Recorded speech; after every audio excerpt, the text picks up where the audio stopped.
Muy buenos días a todos los periodistas de la República, a todas las personas que nos siguen por Facebook, a todas las personas que están en la página conectadas. Hoy continuamos estas charlas económicas con los candidatos a la presidencia. Hoy estamos con el doctor Gustavo Petro, exalcalde de Bogotá. Él es economista de la Universidad del Externado, con especialización en administración de la Escuela Superior de Administración Pública ESAP.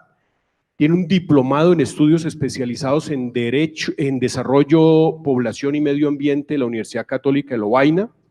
En su carrera política se ha desempeñado como asesor de la Gobernación de Cundinamarca, representante a la Cámara por Cundinamarca, como miembro de la Alianza Democrática, diplomático en Bruselas en el gobierno de Ernesto Samper, congresista desde el 2001 hasta el 2008, obteniendo las más altas votaciones en Senado y Cámara. Luego de optar por la presidencia de Colombia en octubre del 2011, ganó las elecciones a la alcaldía de Bogotá con el movimiento progresista y hoy es nuevamente candidato a la presidencia de Colombia. ¿Me faltó algo? No. ¿O alguna imprecisión? De pronto un diplomado o alguna cosa por ahí. Pues no es diplomado, es una especialización, pero soy economista, ¿no? Economista del Externado. ¿Y de qué escuela es economista usted? Estudié economía en el Externado. En ese momento los profesores de esa facultad eran los mismos de la Nacional. Mi director de tesis era Chucho Bejarano. Oscar Rodríguez, Beethoven Herrera. Estaba Beethoven Herrera, el profesor Lora, Luis Bernardo Flores, que recuerde, estaba el que fue contralor de Bogotá, de Colombia. Carlos Sosa. No, Antonio Hernández Gamarra. Hernández Gamarra. Esos eran mis profesores. Y usted en términos de los economistas son de escuelas y profetas. Es decir, y nada más diferente que un economista de la Nacional versus un economista de los Andes. ¿Usted es keynesiano o de Hayek? Para ser sinceros, después estudié la maestría en la Javeriana y ahí encontré otra escuela diferente. Incluso no quise hacer la tesis porque en cierta forma me indicaron que tenía que hacer una tesis econométrica y yo no creo en eso. El tema del externado era básicamente, se dividían entre marxistas y keynesianos, estaban más a la izquierda, como la Nacional en ese entonces, el neoliberalismo, que no se conocía el término, sino neoclásicos, eran mirados por encima del hombro. Se convirtió los neoclásicos se convirtieron en la versión neoliberal, en la corriente dominante y casi única de las facultades de economía después. Yo alcancé a estar antes de eso. Y los Andes ya prácticamente se ha convertido en una escuela de pensamiento único, que es la economía neoclásica. Hay que diferenciar neoclásicos de neoliberales. Los neoclásicos, básicamente, como contraposición a Marx, trataron de mirar las lógicas del mercado a partir de la utilidad, ¿cierto? A partir de una teoría del valor diferente a la teoría del valor del trabajo. Pero los neoliberales llevan esa tesis económica a todos los espacios del ser humano, y esa es la diferencia. Mientras los neoclásicos miraban el mercado de bienes y servicios, punto, los neoliberales expanden las tesis del mercado hacia la religión, hacia la política social, y van expresando más que una escuela económica, una ideología. Pero usted en términos de administración pública es más keynesiano. O sea, que ve como el Estado el motor de inversión, el control de políticas públicas al Estado. Usted no le da ningún juego al sector privado. No, estoy en una búsqueda diferente. Porque creo que los keynesianos ya no responden sino a lo que fue la economía mundial en las primeras décadas del siglo XX. Pueden explicar en cierta forma lo que podríamos llamar los 30 gloriosos, es decir, la posguerra. Sí. Segunda Guerra Mundial después, la edad de oro del capitalismo, tanto en Estados Unidos como en Europa, tiene una derivación en América Latina que yo estudié, que es la CEPAL. ¿Cierto? Y de eso hay que reconocer, quizás en Colombia el principal exponente es un presidente que se llama Carlos Lleras. Sí. Restrepo, Carlos Lleras Restrepo, a diferencia de su nieto, es keynesiano, cepalino. El nieto no tiene ni idea de eso. Pero era una doctrina que surgía mucho de la deuda, de la crisis de la deuda. Era la que búsqueda, ya está como obsoleta. Era la búsqueda latinoamericana de la industrialización. Entonces, si usted recuerda bien, y eso lo aprendí y eso lo mantengo hoy, la investigación sobre los procesos de industrialización en el mundo tiene dos componentes, digamos. Uno es, previo a un proceso de industrialización, tiene que haber una modernización agraria. Estamos hablando de una escuela estructuralista, que es la CEPAL. Tiene que haber una modernización agraria. Por eso Carlos Lleras Restrepo en Colombia lanzó una política de reforma agraria. Es la última vez que eso se menciona. Pastrana enterró eso en 1972, que es el Pacto de Chicorán. Entonces, una modernización agraria es indispensable para un proceso de industrialización. Si usted mira la tesis de Duque hoy, que dice que quiere la industrialización, quiere una industrialización manteniendo un latifundio improductivo, eso es un imposible, eso es engañar a la gente. Si queremos una industrialización en Colombia, tenemos que modernizar la agricultura y eso implica, entre otras razones, un cambio en las formas de tenencia de la tierra.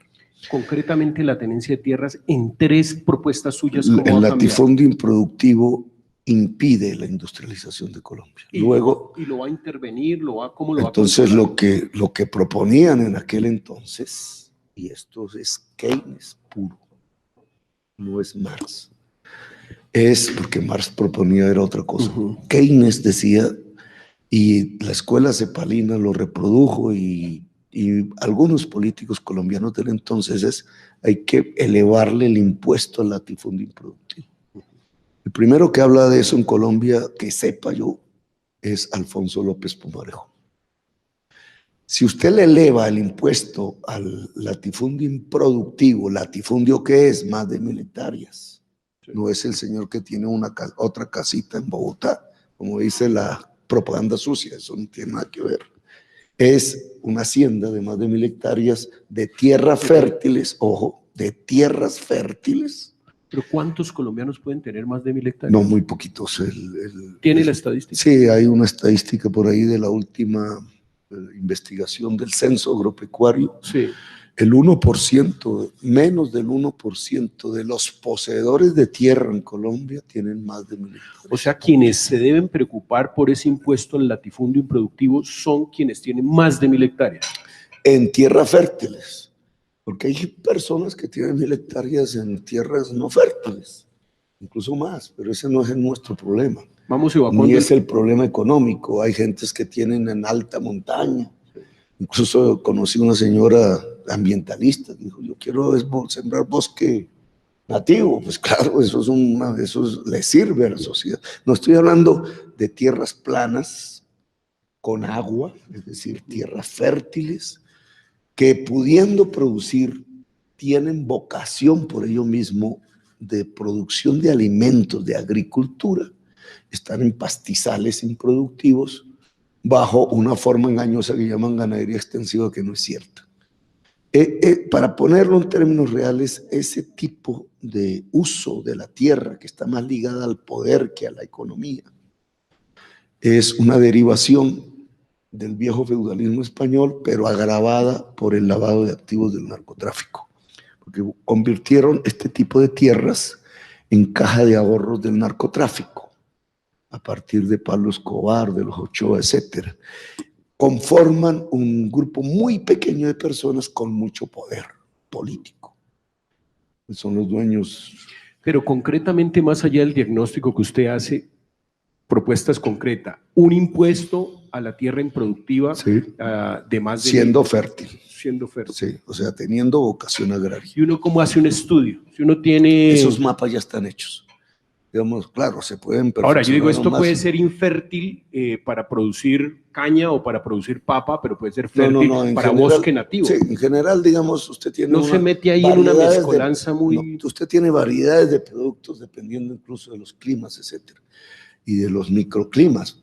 Pero, en general, la tierra fértil es la tierra fértil. La tierra fértil, dependiendo de dónde está, te produce una gama diversa de producción. Ya determinar qué especies, incluso yo diría que están determinadas un poco por su resistencia al cambio climático.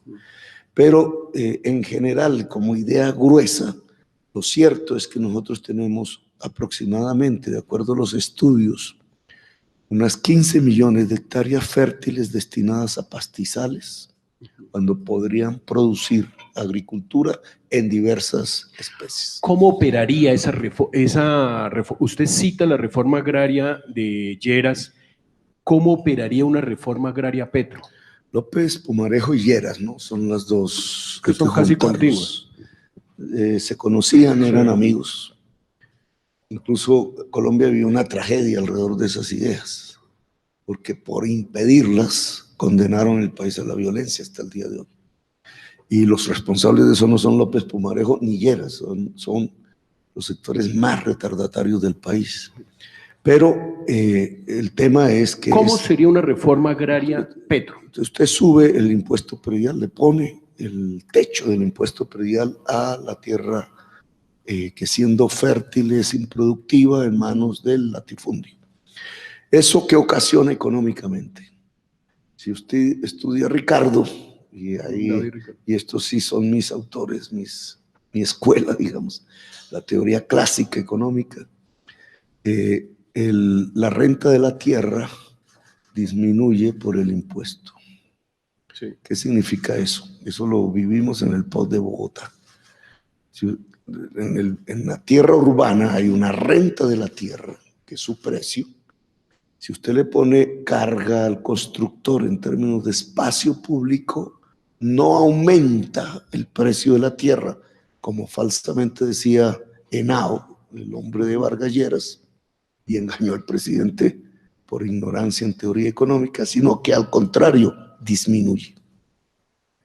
El precio de la tierra disminuye si usted le incrementa el impuesto. ¿Por qué? Porque usted o la pone a producir, si usted es un latifundista, la pone a producir para pagar el impuesto, o la vende. Y si la vende, y muchos latifundistas empiezan a vender, son pocos en número, pero grandes en extensión de tierras, empiezan a vender los latifundios, el precio de la tierra disminuye. Entonces, digamos, al disminuir el precio de la tierra, usted ya tiene un motor económico hacia la producción y la productividad de la tierra. Pero para explicarle un poco a la gente es aumentar, digamos, no ahogar, porque sería una palabra, aumentar los impuestos a esos latifundios improductivos de tal manera de que se les obligue a vender y ante tal oferta de tierra. O produce, no es que se les obligue. Que es el término la obligación tiene un sesgo. Ellos tienen la opción de hacerlas producir. Y si producen, pues ya no estamos hablando del impuesto. El impuesto es sobre tierras improductivas. Bueno, entonces la reforma agraria versión Petro sería aumentar los prediales que es lo mismo, al techo existente. Al predio improductivo. ¿Qué otra cosa había? Es lo mismo que ocurre en Bogotá con el lote engorde. El lote engorde paga la máxima tasa predial. Eso lleva a que los lotes de engorde en la ciudad se urbanicen. Más o menos ha ocurrido. Si usted ve la avenida 19 de Bogotá, al costado sur, eso eran unos lotes que no eran lotes de engorde. Por razones históricas y el incremento del impuesto predial sobre lotes de engorde en Bogotá, que no es de mi gobierno, viene de atrás, ha hecho que se empiecen a construir edificios, incluso los más altos edificios que tiene la ciudad de Bogotá. Eso es positivo en términos de una ciudad, pero... Porque va en funciones... Sí, el único error es que no se le cobraban cargas en términos de espacio público. Por eso usted tiene una defecio como el edificio Bacatá, no por su arquitectura, en eso no quiero meterme, aunque falla, sino porque no dio espacio público.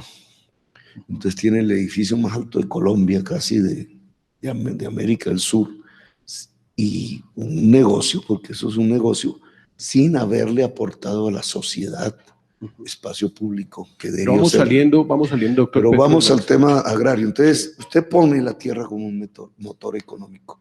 Si vamos a la teoría de la CEPAL, esa era la condición para la industrialización.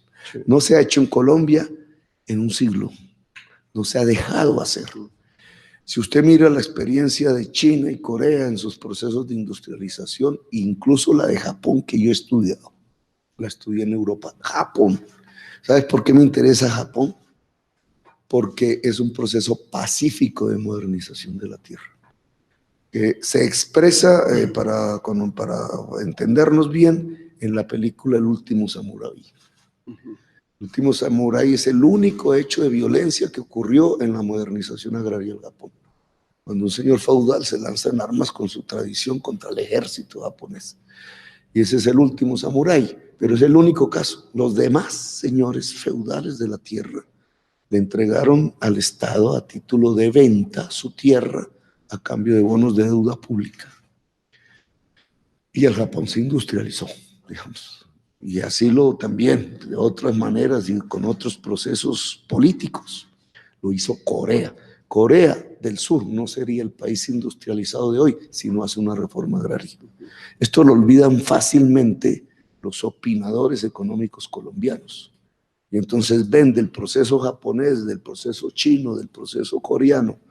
Lo que ven es su fase ya de expansión en las exportaciones, pero olvidan completamente la fase previa que fue la reforma agraria en sus respectivos países. Una claridad sobre todas las personas que se les genera mucha expectativa en la reforma agraria versión Petro. Y tiene que ver con la repartición de tierra. No es que se le vaya, digamos, al departamento del Cauca a proponerle tierra a los indígenas o no sé, o en el Magdalena Medio a proponerle a unos campesinos tierra, es que el Estado reordene esa propiedad, pero no es tierra a dos manos a gente que quizá no tiene... Pongámoslo, estamos hablando de 15 millones de hectáreas fértiles que deberían estar produciendo alimentos. ¿Pero quién las debería estar haciendo producir? Sus poseedores, en teoría, pero no lo están haciendo. ¿Por qué no lo están haciendo? Porque es el lavado del narcotráfico. Y nos queremos quitar esa realidad, pero existe.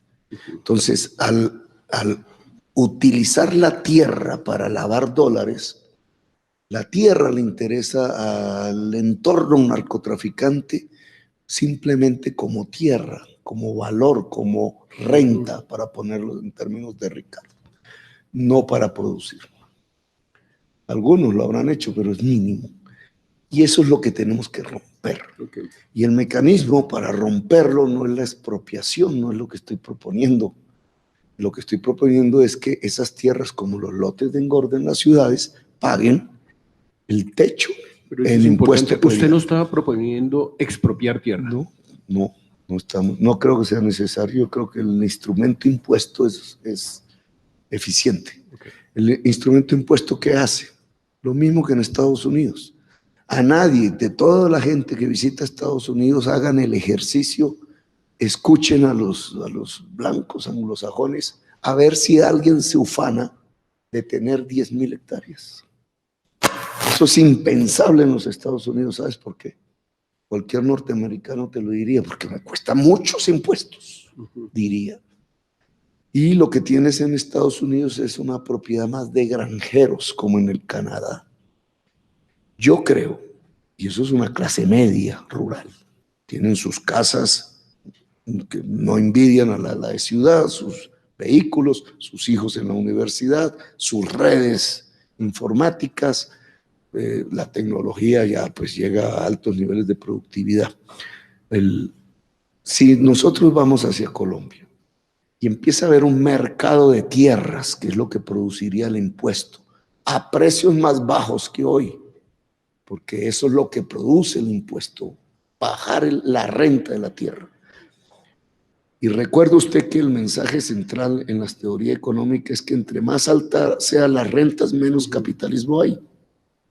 Lo que yo estoy hablando es de capitalismo, Sí. del desarrollo del capitalismo en Colombia.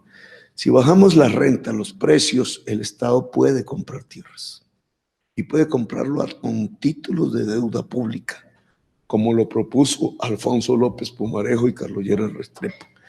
Y eso puede lograr en corto plazo un traspaso de tierra, porque el Estado no se va a quedar con la tierra, ¿para qué? Y una clase de media rural. Sino para entregarla para que el campesinado y la pequeña y mediana industria agraria crezcan en el campo. Impuesto predial. Un crecimiento de la clase media rural, es decir, de la iniciativa privada en el campo.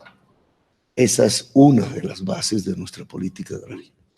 Ese impuesto predial que se le aplicaría, digamos, a los tenedores de ciertas extensiones de tierra, ¿va involucrado en una gran reforma tributaria? ¿Cómo es la propuesta suya ya en términos de gran reforma tributaria? No es que sea una gran, pero sí tiene. Pues pongámosle reforma tributaria estructural. Sí, hablemos de impuestos. Entonces, obviamente, no es que tengamos que crear el impuesto predial, ya existe. Sí. No es que tengamos que aumentar los techos, ya existe está en categorías. Lo que sí tenemos es que lograr, y sería el cambio en este caso, que definir qué es latifundio, definir qué es tierra fértil en la ley, eso más o menos está, los mapas más o menos están, y poner eso en el techo del impuesto predial. Eso debe ponerse en ley. E incluso yo sería partidario que el captador de ese impuesto, que hoy es el municipio, y entonces usted tiene municipios muy pobres, Carmen de Bolívar le voy a poner como ejemplo, rodeados de latifundios de tierra fértil improductiva, que no tienen la capacidad política de poner ese impuesto. ¿Sabes por qué? Porque amenazan al alcalde y a los concejales. Porque estamos hablando de un mundo que no es el de la clase media colombiana, ni siquiera es estamos hablando de un mundo que fue penetrado por el narcotráfico. Entonces yo soy partidario de que el Agustín Codazzi catastro, que eso es una primera fase, usted tiene que poner el catastro ahí. Y el catastro capte, a través del catastro se capte el impuesto a nivel nacional. Sí. Y se entrega al municipio, porque el impuesto es del municipio. O sea que obviamente es la reforma de la misión tributaria de Bonilla. Es decir, es reforzar hay varias los impuestos locales y regionales. Sí, sí, porque no, digamos, no es quitarles, ese impuesto no lo reciben los municipios hoy, pero tiene un potencial de cerca de 2-3 billones de pesos.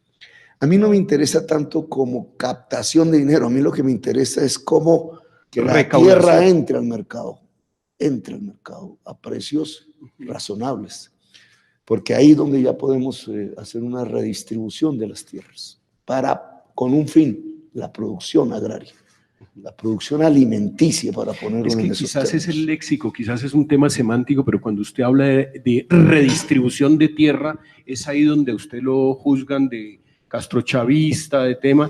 Esa redistribución de tierra, usted la explica desde el aumento del predial o desde ponerle unos impuestos de tal forma que se genere una oferta. Un proceso de pero nada que ver con expropiación. Ahora sí, si creemos que la estructura actual agraria colombiana es normal, estamos absolutamente desenfocados. Lo que hay en la estructura de tenencia de la tierra en Colombia es bárbaro, salvaje. Es la desigualdad social en términos de patrimonio más alta del mundo. Estamos viviendo un feudalismo agrario. Doctor Por Petro, eso la violencia. Sí, digamos, entonces, cuando alguien plantea... Es para no quedarse en el diagnóstico. Sí. Entonces, digamos, uno cómo, digamos, eventualmente usted se posesiona el 7 de agosto de este año en la Casa de Nariño. ¿Qué va a llevar? ¿Va a llevar una reforma tributaria estructural que involucre el tema de tierras o serán reformas? Tenemos 5 reformas, porque estamos pensando en que es una Colombia humana. Una Colombia humana es una Colombia en paz. ¿Cuáles son las 5 reformas? Una reforma a la política. La política. Que implica quitarle la política a la corrupción. Por tanto, el delito de corrupción tiene que ser tratado de una manera completamente diferente como hasta ahora. los corruptos se van a la cárcel. La reforma política tiene que ver con las autonomías territoriales, que yo creo que hay que profundizar. Hablé del tema de la zona autonómica del Pacífico, de la cordillera occidental hacia el mar, para darle poder a las negritudes. Hablé de conferir autoridad ambiental a los viejos resguardos indígenas que creó la corona. ¿Cómo se llama la figura del Pacífico? Zona autonómica especial. O sea que usted le abre paso a una Colombia federal. Es un camino hacia allá, digamos, pero es más de lo que ¿Y le más gusta esa Colombia federal? Me gusta porque la democracia implica las decisiones de los pueblos sobre su territorio. De hecho, el único país que no es federal de la Alianza del Pacífico o que opera como federal es Colombia. Pero yo no aplico la palabra federal para caer en viejas discusiones, porque sé que estamos en una transición que básicamente se define por la transición hacia una sociedad en paz. Y una sociedad en paz, que es lo normal en casi todas las sociedades del mundo, para nosotros es casi una normalidad. Nos hemos acostumbrado tanto a la violencia y la guerra. Esa transición hacia la paz implica unas reformas que también son de transición. La política que incluye este tema de la autonomía, una mayor autonomía regional. Hablar ya de federalismo es conferir poderes legislativos. Es lo mismo autonómicas. A los estados regionales. Yo La estoy hablando capacidad de estatutos autonómicos constitucionales. Y allá voy ahora porque bueno, íbamos, primera la reforma política de las 5. La segunda, justicia. Reforma de justicia. La justicia es quitarle la justicia a la política. Okay. Y despolitizar la justicia. Sí, y volverla autónoma, otra vez la palabra autónoma, realmente autónoma. Cuando la justicia se vuelve autónoma en la política, cuando ella puede no solo manejar sus recursos, sino obtener los recursos por definición de fórmula matemática. ¿Usted quiere que la justicia no dependa del presupuesto del Ejecutivo? Que tenga sus propios... No dependa de cada gobierno, sino que sea más el modelo de las transferencias. Una fórmula constitucional. ¿Con base en el Producto Interno Bruto? Sí, con base a ingresos corrientes sería más apropiado. Okay. A ingresos corrientes, lo que es lo que recibe el Estado. O sea que la justicia no tendría que estar haciéndole lobby al Ejecutivo. Exacto. Para sus ingresos. Y nada que ver con definición de cargos de tipo político. Okay. Que también hay una... Va la segunda, la primera la reforma política muy ambiciosa, la segunda la reforma de la justicia, la tercera... Que entre otras nos permite responder a estas tesis de algunos opinadores que dicen que Petro puede ser dictatorial. La independencia de poderes real es lo que garantiza en cierta forma el viejo concepto de democracia liberal. Usted sí es... que mantener y superar, digamos, al mismo tiempo. Doctor Petro, si usted es elegido, ¿le dice no en esa reforma política a la reelección? ¿Usted se compromete con que no hay una reelección? No es un tema que esté en la discusión. Lo que yo le diría sí es a que la Convención Americana, es un tema que en mi vida personal en los últimos años cruzó, digamos, la Convención Americana hecha en 1972 se aplica cabalmente en Colombia. ¿Qué significa eso? Palabras más, palabras menos. Que ninguna autoridad no judicial le puede quitar derechos políticos a ningún ciudadano o ciudadana de Colombia. Esto tiene que ver con la reforma política. Pero en esa reforma política que no hemos pasado de esa, le dicen no a la reelección, sí, claramente. Yo no estoy interesado. Perfecto. En ser elegido. Pues. ¿La tercera es cuál? La tercera reforma. La tercera reforma es la salud. Salud. Y ya tenemos una experiencia, o sea, nosotros ya en esto podemos hablar, digamos, con algo de suficiencia, porque lo hicimos en Bogotá parcialmente, porque no podíamos modificar la ley. Pero ahora se trata de quitarle la intermediación financiera al modelo de salud. ¿Y trasladárselo a quién? Quitar las EPS.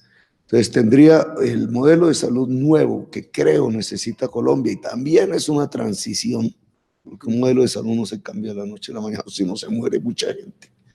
Es fundamentalmente preventivo, y esto fue lo que hicimos en Bogotá. Ya sabemos cómo se hace. Preventivo, que significa equipos médicos en todo el territorio nacional, en los hogares. Esta experiencia viene de Costa Rica para que los hacedores de guerras sucias puedan tener instrumentos. Es eficaz en Bogotá, redujo todas las tasas de enfermedad y fue lo que permitió llevar la tasa de mortalidad infantil de menores de 1 año por causas de desnutrición a 0, a diferencia de La Guajira. Es dividir el territorio en microterritorios de salud. Sí.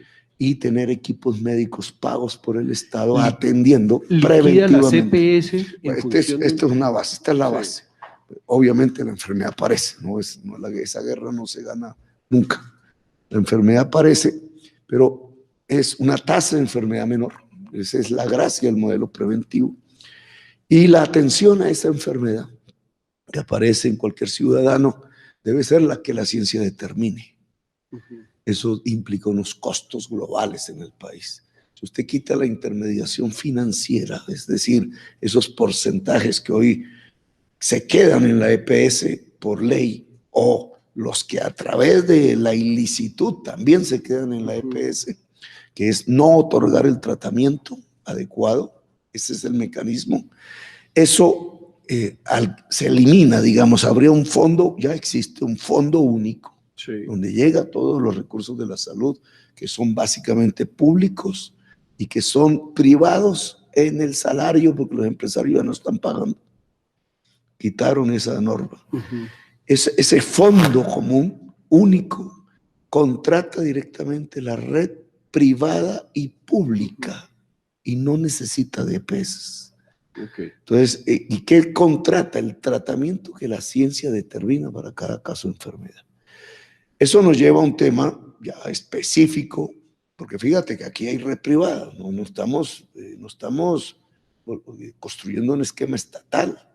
Pero lo privado no es la intermediación, lo privado es el servicio, la clínica, la Fundación Santa Fe. Las IPS funcionarían normalmente. Las IPS tal cual. Es posible que algunas zonas tengan deficiencia de IPS. Que entraría el sector público a prestar. Sí, y hay otras zonas donde hay saturación, pero digamos, ya son temas secundarios. La reforma de la salud se concentra en el hospital público, entonces, deja de ser contratado por EPS, que es lo que lo está arruinando, sí, lo está quebrando. Para no depender de la EPS. Depende del Estado, del presupuesto. Y nosotros sí queremos, lo demostramos en Bogotá con el presupuesto distrital, que podemos...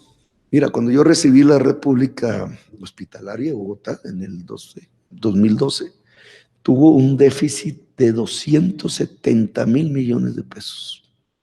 El hospital de Medicina, habían como 4 o 5 hospitales para cerrar.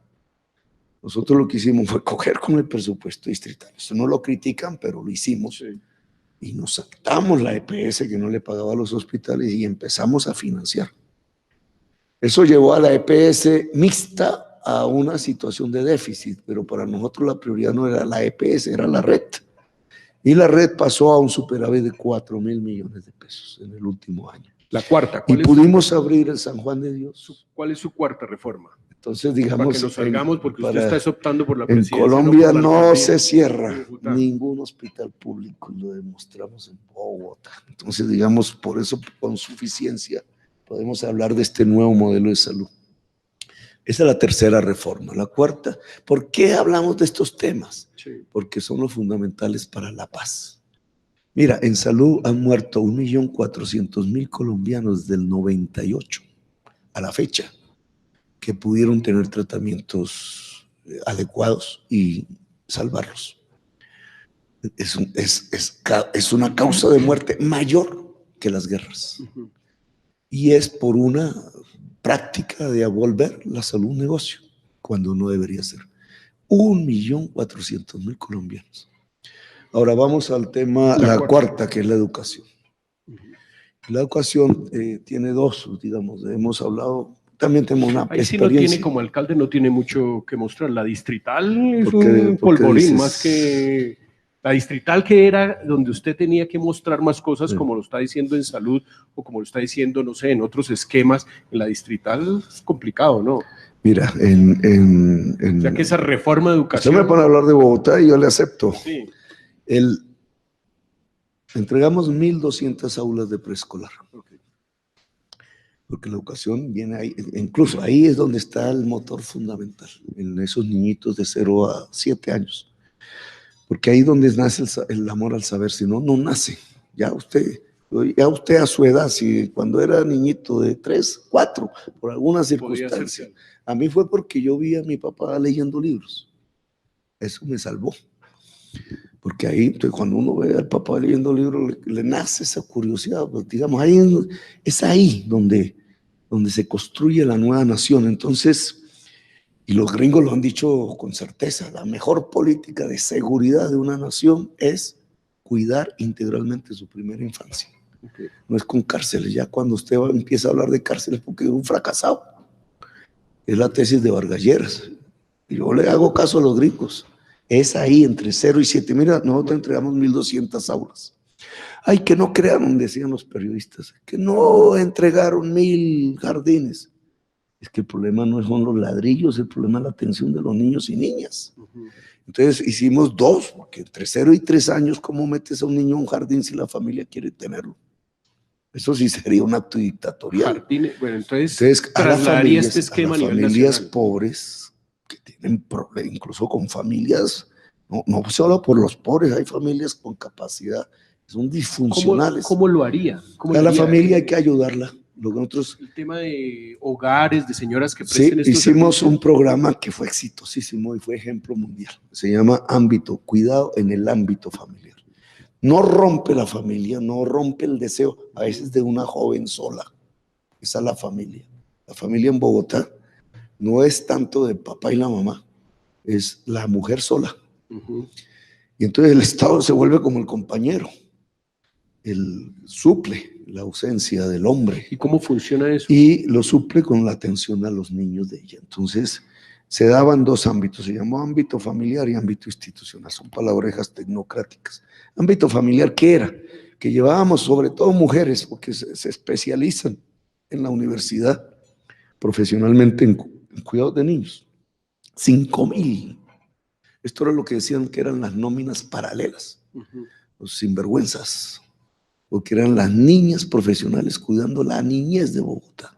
Las echaron. Y cuidan, las echaron. Niños. Entonces ellas han estudiado profesionalmente de eso. Ay, disculpe. Ellas han estudiado profesionalmente, pues eso, digamos, es su profesión. 5,000 niñas se llevaron, niñas no, pues, profesionales, y atendieron cerca de 180,000 bebés en toda Bogotá. ¿Ese esquema lo trasladaría a Colombia? Sí. 5,000 para 8 millones. Sin dudarlo. Ahí empiezas tú a hacer unas matemáticas y los puedes representar en presupuesto. Sí. A nosotros no, era más o menos. ¿Y eso es ubicar unos hogares donde lleguen los niños? No, es en la familia, es en el hogar. Hay una que es lo menos, que es la institucional. Bueno. En el ámbito institucional es el jardín, guardería, como quieras llamar, que entre 0 y 3 años en Bogotá fue las primeras en América Latina. En Bogotá eran incluso de 24 horas, porque la mamá salía sola a trabajar de noche y el niño nadie lo cuida. Okay. Entonces los hogares de nocturnos permitieron, yo recuerdo el del Bronx, el de barrio Santa Fe, abrimos 3, que es la mamá trabajadora sexual. Entonces si ese niñito, cuando la mamá es trabajadora sexual, está sola, llega en todos los problemas que se llega, ese niñito va viendo eso y no hay nada más. Tú estás construyendo la nación del mañana ahí. Bueno, hay una preocupación. Bueno, ese es un elemento. Ese es un elemento fundamental. Listo. Segundo, de la reforma educativa. Usted me ha hablado de Bogotá. Nosotros entregamos 23 sedes nuevas de colegio. Listo. Y quedaron 25 en construcción, que está intentando entregarlas Peñalosa diciendo que es de él. 48 sedes nuevas de colegio. Cuando usted suma eso y entregamos 3 sedes, una sede la entregamos y 2 sedes. ¿Cómo va a trasladar eso a nivel nacional? Bueno, cuando usted con su reforma educativa, esos datos y los mueve matemáticas presupuestal, entonces, ¿qué fue lo que hizo la Bogotá Humana? La inversión más alta de la historia de Bogotá en educación, no solamente la más alta, sino que duplicamos esa inversión. Eso es lo que tenemos que hacer en Colombia. Entonces, cuando aquí nos dicen es que eso es sostenible, nos decían en Bogotá. En Bogotá lo que dijeron es, no hicimos nada, ¿no? Entonces silenciaron las 23 sedes, las 25 en construcción, las 3 sedes universitarias, las 1.200 aulas de preescolar y el trabajo de ámbito familiar, eso como si no hubiera existido. Cuando usted mira los efectos de eso, los efectos económicos de eso, para ponerlo en términos más exactos, es que la brecha de calidad educativa entre el promedio de la educación primaria y el promedio de la educación pública se cerró en Bogotá. Esa reforma educativa, pues digamos, para precisar esa reforma educativa, ¿cuánto se llevaría el presupuesto en un eventual gobierno de Petro? Te voy a explicar, pero déjame. Cada reforma... Ese cierre de brecha de calidades en Bogotá que viene, pues eso no es solamente, pero nosotros casi llegamos a cero. Espero no se suspenda, tengo mis temores. Esto es más de largo aliento, no es mediciones.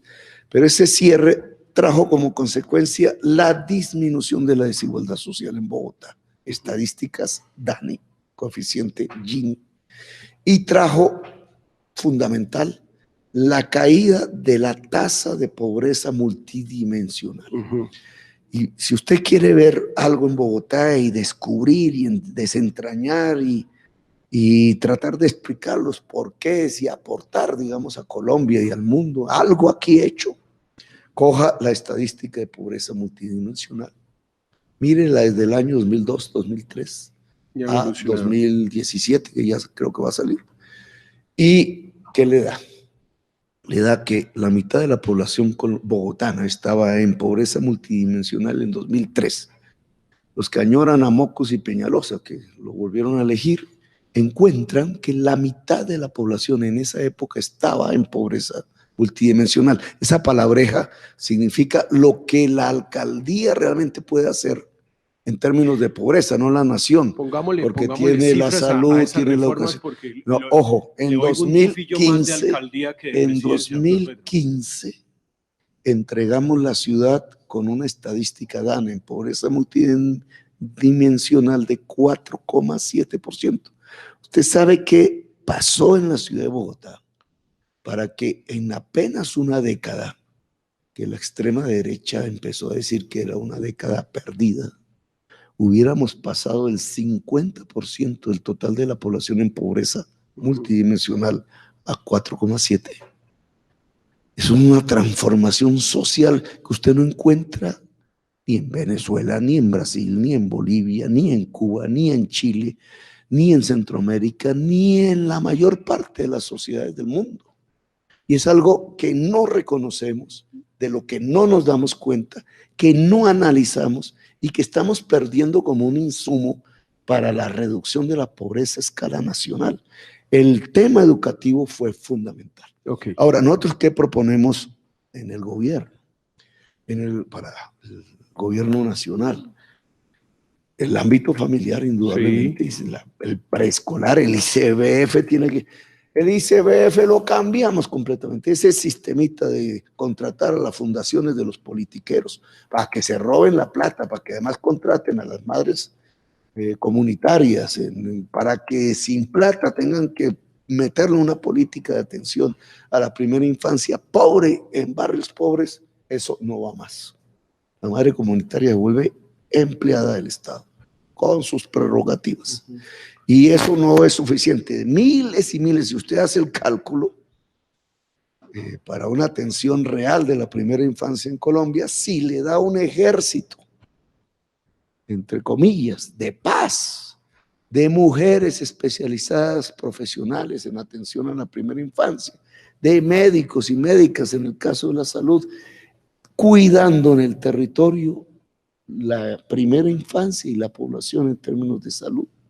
¿Cuántas madres comunitarias necesitaría para volverlas empleadas del Estado? Nosotros tuvimos 5,000 para 180,000, no madres, profesionales. Sí, profesionales. Pero tuvimos 5,000 para 180,000 niños y niñas.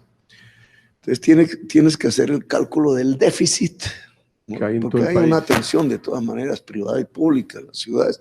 Digamos, quitando el déficit, usted tiene 2 millones y pico de niños y niñas en Colombia que tienes que cuidar con una el atención. tema de la infancia, usted lo manejaría con el Instituto Colombiano de Bienestar Familiar. 40.000 a 50.000. Solo en el cuidado de la primera infancia en Colombia. ¿Usted le metería 50.000 y personas a la necesitas nómina? 40.000 en términos de salud. Hágase cuenta. Es decir, estamos hablando de cerca de 90.000 personas en el cuidado de nuestra niñez y de nuestra salud. ¿Y de dónde reduciría el Estado para poder contratar esas personas? Digamos, porque me imagino que uno de sus propósitos es reducir mucha burocracia o reenfocarla. Digamos, cortar de aquí para pasar acá. Sí, es reenfocar, porque usted no es que no tenga esas personas existen. Habría un problema en médicos. Y básicamente por la formación del médico en Colombia de los últimos décadas, que perdimos el médico general y estamos educando un médico para la EPS, que es un médico obrero, pero digamos, y que es mal pago además. Pero en Bogotá pagábamos al médico 6 millones de pesos mensuales, tratando de tener médico general y necesitamos 1.000 y no logramos tener 1.000 en Bogotá, en el barrio. Pero vamos en concreto, porque al final esto no es solo número de personas, sino el presupuesto. Sí. Que es finalmente… En su cuarta reforma, que es la de la salud, ¿cuánto le metería o cómo distribuiría el presupuesto? Déjame terminar el de la educación, porque hablamos de primera infancia y hay un programa que a mí me parece fundamental si queremos hacer la paz al lado de la primera infancia, que es el sistema de educación superior. Okay. La universidad, pero digamos está el SENA también y hay formas de educación superior que no son propiamente una universidad. Ese sistema de educación superior hoy, si lo pones en términos de Bogotá, la mitad de los jóvenes del colegio no entra, el colegio público. Pero si lo pones en términos de Colombia, el 83% de los que salen del colegio público no entra. Y ese 17 que sí entra, solo sale el 3, es decir, tenemos un fracaso en la educación en Colombia. Eso no lo digo solo yo, digamos. Todas las pruebas, saberes, etcétera, lo muestran. No puede haber paz así, porque significa eso, en otras palabras, una exclusión de la juventud popular de Colombia, del saber y por tanto de la sociedad. Esa juventud será la sociedad en 20 años. Entonces, el esfuerzo ahí es donde está la prioridad. Igual que hicimos una prioridad en Bogotá, ocultada, violentamente ocultada, no informada, pero que las estadísticas salen en términos de reducción de pobreza y desigualdad social. Igual hay que hacerlo en la nación. Si nosotros calculamos cuánto nos cuesta un joven universidad distrital, que le creamos 3 sedes nuevas, 7 millones de pesos año. El cálculo sobre cuántos muchachos y muchachas que salen del colegio público y no entran es 300.000 jóvenes cada año. ¿Que salen a qué? Al embarazo adolescente, al ejército privado, a la droga, a irse del país, a rebuscarse como puedan. La mayoría. 300.000 por 7 millones te da 2.1 billones año. La cohorte es 4 o 5, te está hablando de una cantidad a 5 años. Creciendo en la parte, no, creciendo incluso uniformemente hasta el quinto de 10.5 billones. Lo que hoy tenemos en inversión en la universidad, en el presupuesto, es 3.6. Si usted a eso le agrega los 10.5 buscando una universalización de la educación superior en la juventud, gratuita, pues no le cobras matrícula al muchacho, implicaría saltar de 3.6 a 14 billones, multiplicar por 4 el presupuesto de la educación superior. O sea, la reforma educativa multiplicaría por 4 la inversión. En términos presupuestales. El costo corriente, ojo, el costo corriente, bueno, la inversión implica un salto, pero es por una sola vez, digamos, que ya iría a la partida de inversión, pero este es gasto corriente, o sea, siempre habrá que hacerlo. el primer año no es el salto al 14, es la parte alícuota, digamos. Pero al cuarto o quinto año tienes que alcanzar una multiplicación de 4 si quieres universal, si quieres un sistema de educación superior universal en todo el territorio, para toda la juventud, gratuito y de calidad a la Universidad Distrital de Bogotá. Entonces, eso te vale multiplicar por 4 el presupuesto actual de la universidad. Ese es mi compromiso. Y es la cuarta reforma. Sí. Pues la quinta reforma, para mencionarlas, es el tránsito de la economía extractiva a la productiva. Eso sería que política industrial. Que también es una transición. Entonces, ¿esa quinta reforma es cuál? ¿Cómo la titularía? Sería reforma económica. Sí. Que sería pasar de una cultura extractiva a productiva. No es una cultura propia de Colombia, tiene 30 años, ¿no? Okay. La inició Pastrana. Pastrana la continuó Uribe a fondo, y la mantuvo Santos y Vargas. Es eso que hicieron desde Pastrana, Uribe, Santos y Vargas, es lo mismo que hizo Chávez y Maduro. O sea que le está diciendo que los castrochavistas son ellos. Exactamente, y Maduro más. Maduro creó algo que llama el arco minero, que es una zona hermosa ambientalmente para minería, exclusivamente para extracción. Es lo que está entregando en este momento en licencias. Lo que estoy diciendo es que el modelo económico venezolano es el mismo que se ha impuesto en Colombia desde Pastrana a la fecha, y que el mismo grado de inteligencia Maduro es el que ha tenido Pastrana, Uribe, Santos y Vargas Lleras. ¿Y en qué se parece el modelo de, es que yo no lo veo, yo no veo que el modelo de Maduro se parezca al de Santos y al de Uribe? En la extracción es parecidísimo, pero económicamente, que es de lo que estamos hablando, porque políticamente también se parecen. Pero para profundizar el tema económico, la quinta reforma. Diario es la economía. Es extractivismo puro y simple, y de lo mismo, combustibles fósiles. Usted va a recibir una economía creciendo al 1.8, que fue lo que creció en el 2007, la proyección es que suba a 2000, y quizás menos. Y en el 2018 puede ser 2.2, 2.5, depende cómo miren. Eso dicen los optimistas. No, pero gente cercana a su pensamiento dice más o menos es eso. González, Bonilla, Kalmanovich. Se ha agotado el modelo extractivista, ¿cierto? La crisis venezolana. ¿Cómo va a recuperar la economía? Bueno, entonces, con esta reforma, a partir de esta quinta reforma económica, ¿cuáles serían? Lo que tenemos es una crisis mundial del extractivismo por la caída de los precios internacionales del petróleo y el carbón. En el caso del carbón, la decisión es cerrar, la decisión mundial, no de Petro, ojo, porque confunden eso.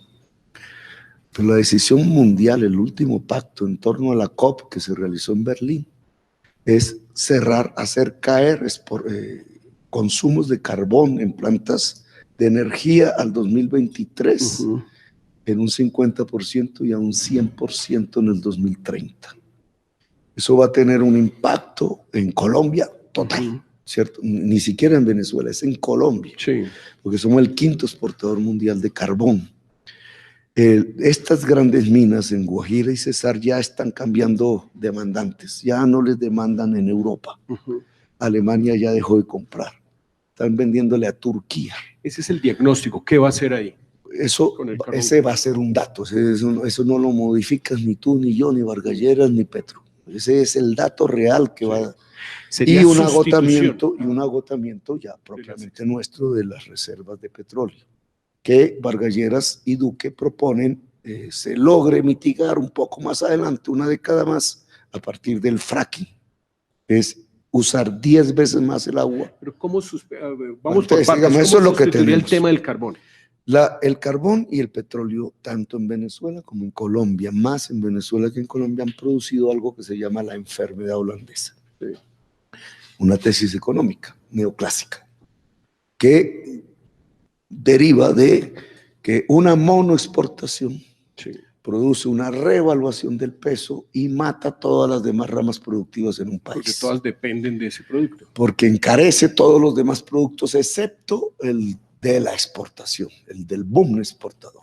que en este caso es combustibles fósiles. Eso pasó en Venezuela y adiós, todo lo demás, además con ayuda del gobierno, porque ahí donde se le puede cobrar, porque el gobierno no hizo nada para mitigar el efecto de la enfermedad holandesa en Venezuela. En Colombia también está pasando.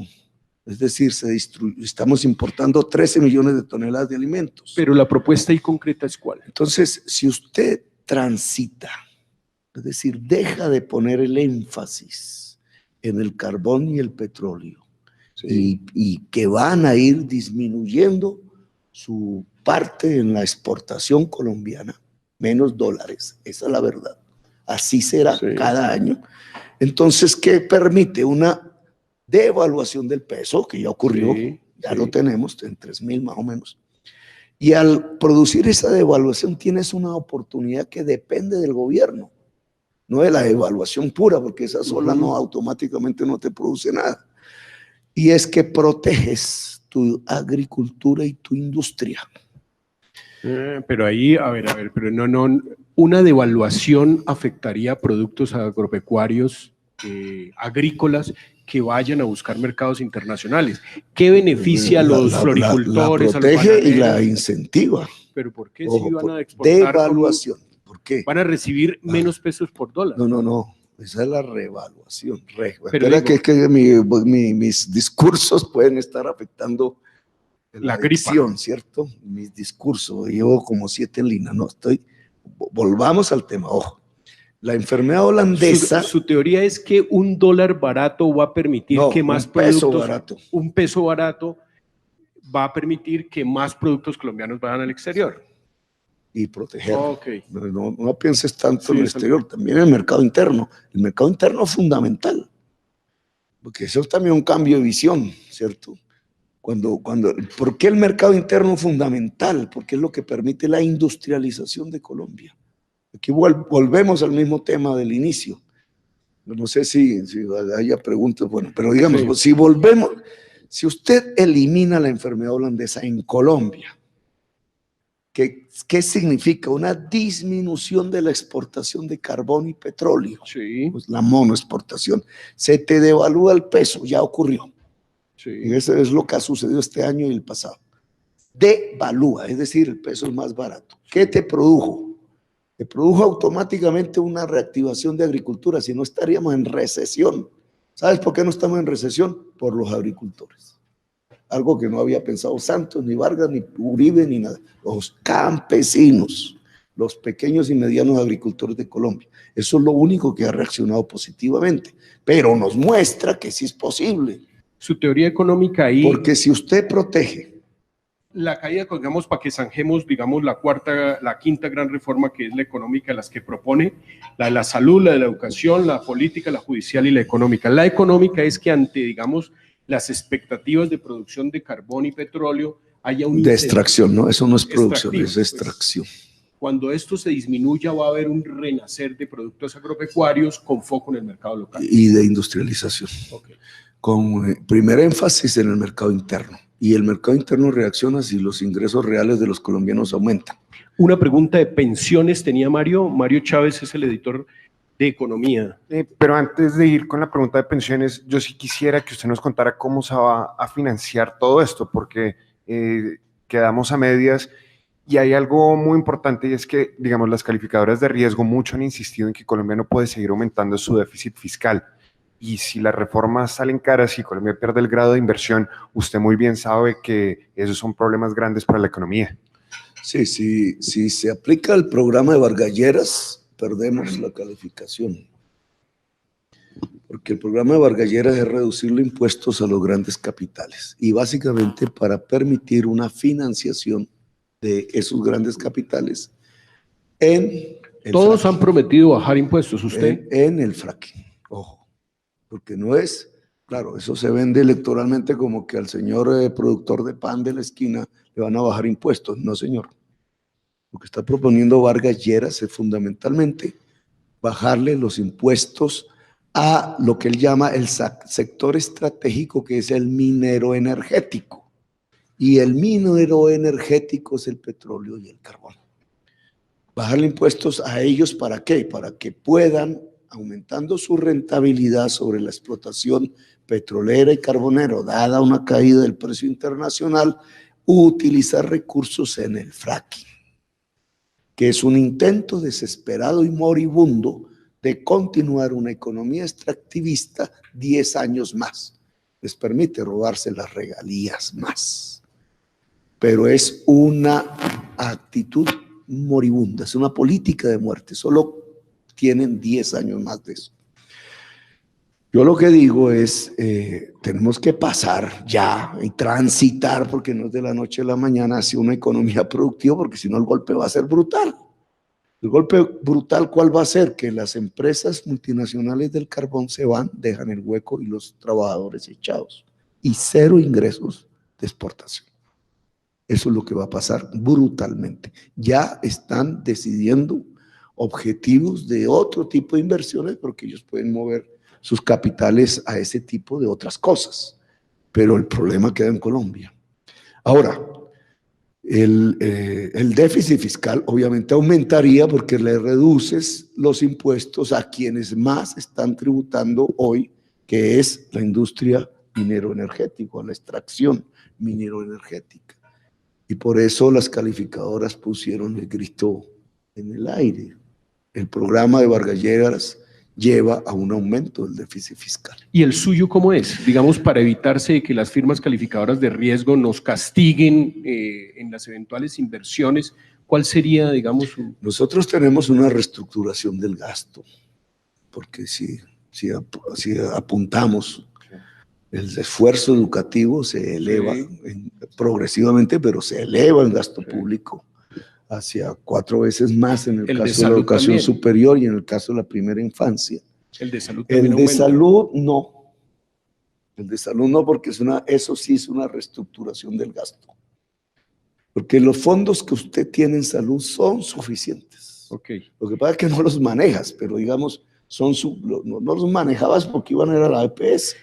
Pero son suficientes y lo que te permiten es una reestructuración en términos de financiar el modelo preventivo, que el modelo preventivo lo que hace es disminuir el gasto. ¿El judicial suma o resta? El judicial es, digamos que puede aumentar, pero es un porcentaje. ¿Su reforma política suma o resta? No, eso no tiene costo. ¿Y el de económico? Pues obviamente es económico pasar de lo extractivo. Ojo, el económico sumaría los ingresos corrientes de la nación. Una cosa concreta. ¿Por qué? Porque entre más industria productiva, agricultura productiva tengas, no necesitas aumentar tasas de impuestos, sino que el volumen entregado sería cada vez mayor porque tu economía está creciendo. Doctor Petro, una cosa muy concreta. Digamos, pero eso es para ahora, porque usted me preguntó impuestos. Eso, y qué haría en concreto en relación. Entonces nosotros hablamos del techo de impuesto predial para latifundios. Ese es un tema. Nosotros hablamos de poner un impuesto a las remesas de utilidades al exterior, que ya existía en Colombia, pero lo quitaron. Ese vuelve. ¿Reviviría el impuesto de las remesas? Nosotros hablamos de un impuesto a dividendos. Ese ya existe, creado ahora, pero debe aumentar. ¿Por qué? En primer lugar, por un criterio de justicia. Si usted como asalariado de su salario que gana aquí, cualquiera que sea, no le pregunto, digamos que para un colombiano puede ser alto, porque yo ganaba en el Congreso, que era altísimo, nos quitan la red de fuente. Ahí va, todos los asalariados pagan de una vez por anticipado. Pero cuando usted va elevando a un ingreso de 2, 3 millones de pesos mensuales, 5, 10 millones, la retefuente aumenta. Y digamos, eso está relativamente bien, pero cuando usted pasa a los dividendos, que es el ingreso del propietario de una empresa, no el ingreso de la empresa, porque si se reinvierte en la empresa, pues no es problema. Pero si pasa ya a ser el ingreso personal, y resulta que es 10, 100 veces más alto que el de incluso el que los congresistas no pagan, usted tiene un criterio de injusticia total. Bueno, ¿qué otro impuesto? Entonces, y las exenciones son las más. Digamos, las exenciones, yo le llamaba, yo estuve en 15 reformas tributarias siendo congresista. Siempre puse por alternativa y siempre fui derrotado. Siempre puse el tema del impuesto a la tierra como un criterio. Pero el otro factor que siempre propuse fue quitarle esos huequitos, que es como el queso ese que tiene huecos, ¿cómo se llama? En el sistema tributario colombiano. Todo eso con las exenciones. Son exenciones, permiten la ilusión, permiten la trampa. Si usted quita esos huecos y simplifica, no necesitas aumentar la tasa. Ese no es el problema. Lo que produce al quitar los huecos es que ingresan más recursos al Estado y, sobre todo, quitas las trampas de la ilusión. Las exenciones las trabajaría. Entonces, ¿el IVA qué haría con el IVA? No, yo quisiera, habrá que, lo pongo en estudio porque depende estas medidas cuánto dan en términos de financiación, sobre todo donde necesitaríamos. ¿Pero el IVA, hay algún compromiso con el IVA? Sí, pero comenzaría un desmonte de IVA en la canasta básica familiar. Pero esa no paga. Ojo, sí de pagar altos impuestos. Pero ojo, porque ahí hay una trampa. Y es la cadena completa de la producción. Porque es que si usted no quita el IVA a la cadena completa de la producción, el empresario final de algún producto alimenticio le carga eso al precio y igual tú terminas pagándolo, porque él tiene que pagar los IVA de la cadena. Concretamente, desmontaría el IVA para la canasta familiar desde su cadena de producción. Ojo, no dije la canasta. Empezando por unas partidas que son los de mayor consumo popular hoy grabado. ¿Le parece un 19% alto el IVA? Altísimo, pero no en general, digamos. Yo creo que aquí tenemos que incentivar unos consumos básicos. Si nosotros estamos hablando de agricultura, producción de alimentos, si la tierra fértil en Colombia en un mediano plazo produjera lo que es capaz de producir, usted tiene 3 veces más producción alimenticia de la que hoy tiene. Sin hablar de productividad, y bajos precios, sino extensiva. Obviamente eso baja y cualquiera diría, no, queda tan inundado el mercado colombiano que se nos pudren los alimentos. No, usted tiene que industrializar eso. Por eso la industria está ligada a la agricultura. Los cuartofríos, todo este tipo de cadenas agroindustriales se vuelven fundamentales porque ese volumen de importación, de producción agroindustrial, te permite reemplazar la importación, que son 13 millones de toneladas actuales, y exportar, pero primero reemplazar la importación. Antes, digamos, ya poco a poco llegamos al final, el tema de las pensiones. Tema de las pensiones, ¿alguien tenía una? Sí. María Carolina Ramírez, la editora de Asuntos Legales. Sí, precisamente en el tema pensional pues se proponen varias reformas y esas están ligadas a aumentar la edad de jubilación, en otras están pues a mantener los dos regímenes o a eliminar Colpensiones. Vamos a ver su posición acerca de qué haría con el tema de las pensiones en Colombia. Bueno, antes de contestarte, fíjate que en toda mi exposición no aparece para nada ni la necesidad de tener una economía estatal, ¿cierto? Que es de lo que intentan acusarnos. Nada. Es crecimiento de clases medias industriales y rurales y en turismo, de lo que no hemos hablado, pero la paz permite eso, porque Colombia sí puede ser una potencia turística en paz y no una economía estatizada. Ahora, de lo que hemos hablado, que el Estado responda. Su programa de gobierno en ningún momento busca estatizar la economía. Vamos para sacar conclusiones claras. Busca democratizarla. Y democratizar es crecer la clase media, tal cual se volvió mayoría en Bogotá. Porque lo hicimos. Nosotros volvimos la clase media. Metámonos al tema de la reforma pensional. Entonces, el Estado primero que todo, parte que hay necesidad de una reforma pensional. El Estado, entonces, ¿opera en dónde? ¿Cómo opera el Estado en nuestra? Entonces, en unos sectores estratégicos fundamentales para la equidad social. Vía impuestos, ya lo vimos. O sea, ¿cuál es la filosofía impositiva nuestra? El de que genere equidad social.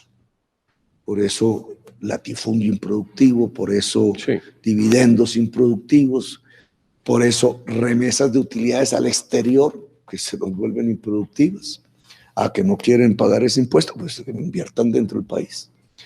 En el tema salud, Sí. El Estado coge el fondo público único, ya lo tiene, y quita la intermediación privada, pero no elimina la clínica privada, la fortalece, igual que la República. En el tema educativo no quitamos la educación privada para nada, sino que tratamos de fortalecer la pública, sobre todo en su escala preescolar y en su escala de universidad.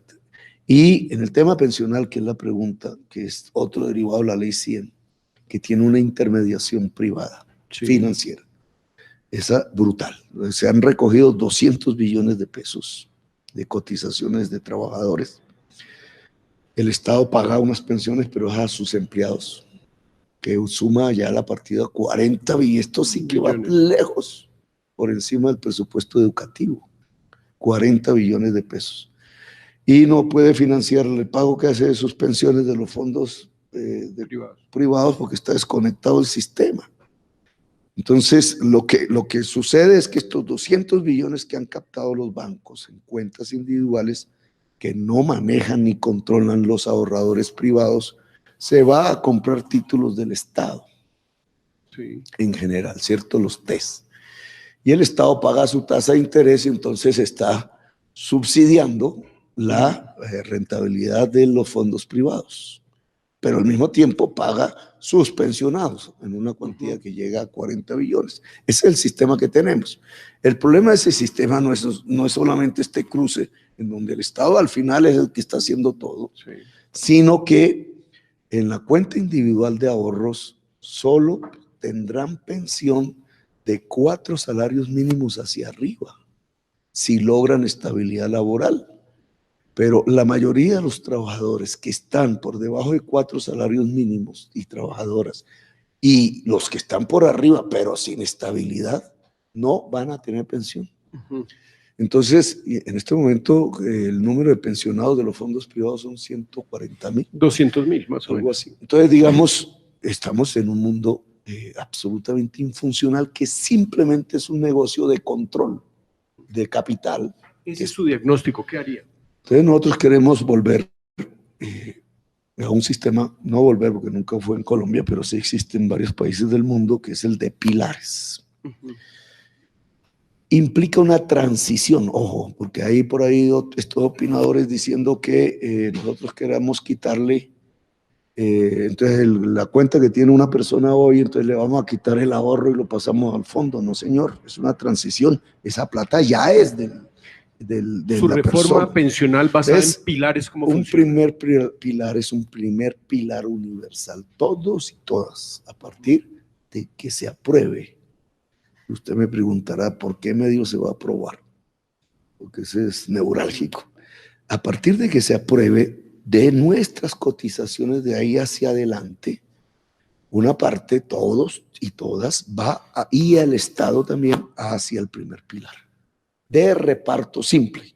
¿Qué significa de reparto simple?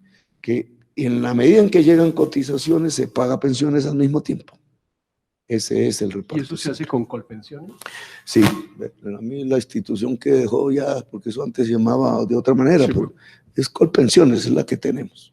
O sea, puede fortalecer con ese primer pilar a Colpensiones. Que puede servir de primer pilar, porque es el aporte de todos como trabajadores y todas, el aporte del Estado, el aporte del crecimiento de la economía, que si se vuelve productiva, empieza a darnos una mejor respuesta al primer pilar. Ahí está la universalidad de las pensiones en el primer pilar. Y hay un segundo pilar que es voluntario y que depende ya de los ingresos. Una vez pagado el primer pilar, si una persona por sus ingresos, sus condiciones, etcétera, pues quiere hacer un ahorro voluntario porque le interesa, entonces escoge su fondo privado. ¿Y ese no sería privado? Ah, sí, sería privado. Escoge su fondo privado. Ahí debe haber uno público compitiendo. Pero digamos, tratando de explicarle a la gente cómo funcionaría la reforma pensional versión Gustavo Petro, es mantener un pilar universal donde se echan, digamos, sus aportes legales y obligatorios, y habría un pilar paralelo que puede haber un fondo estatal y donde están los privados, que quienes planeen su pensión o tengan otras cuentas, pueden ir al sector privado. ¿Eso no es lo mismo que tenemos? Esto implica, no, tenemos un fondito de solidaridad que también pagan los asalariados, un porcentaje. Yo lo veo muy parecido a lo que tenemos.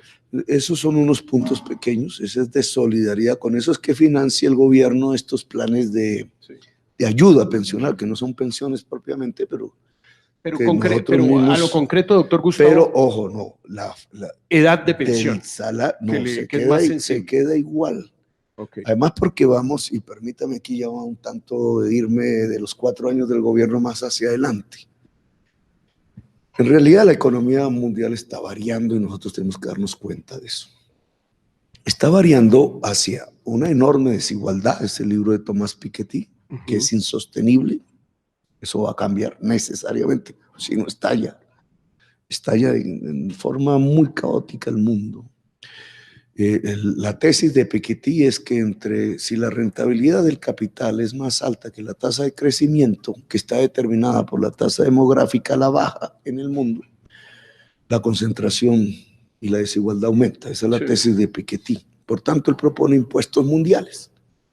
Ese es otro mundo, porque ahí no podemos actuar nosotros mucho, pero digamos, es su tesis. Unos impuestos mundiales que podrían financiar la lucha contra la pobreza, el cambio climático, etc. Esa idea de Piketty va a suceder en la realidad. Pero tecnológicamente y sobre todo a partir del tema del cambio climático viene agudizándose una transformación revolucionaria en el mundo, que es el de las energías limpias ligadas a las redes y a los saberes. Las energías limpias, de lo cual no hemos hablado aquí, es una de las políticas que el Estado colombiano tiene que desarrollar desde ya, y tiene que ver con este tránsito de la economía extractivista hacia la productiva.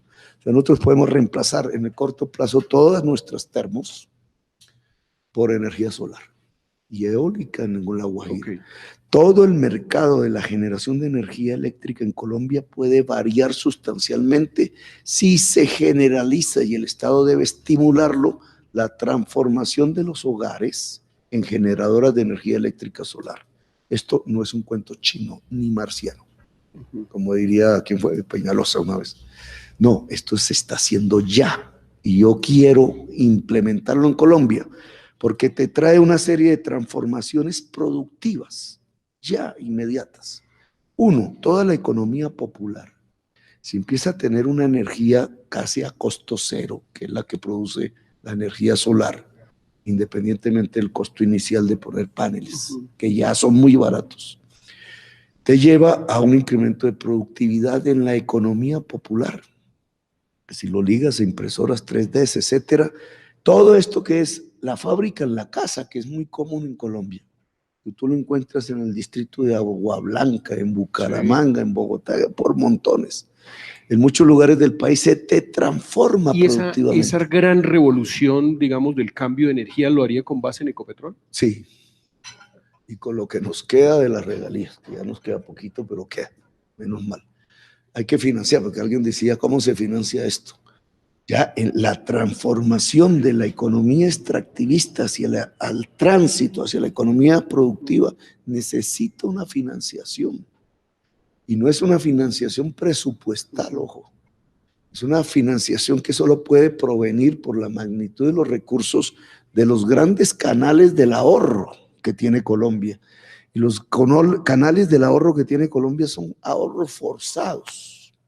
Están ubicados en el sistema pensional y en el sistema de salud. Básicamente hay un ahorro voluntario pequeño. ¿Cómo lo logramos? ¿Qué instrumento tendríamos para canalizar, estimular que se invierta todo ese ahorro privado en Colombia hacia los sectores productivos que queremos? Agriculturas, que hay que financiar eso, si no, ¿cómo se siembra?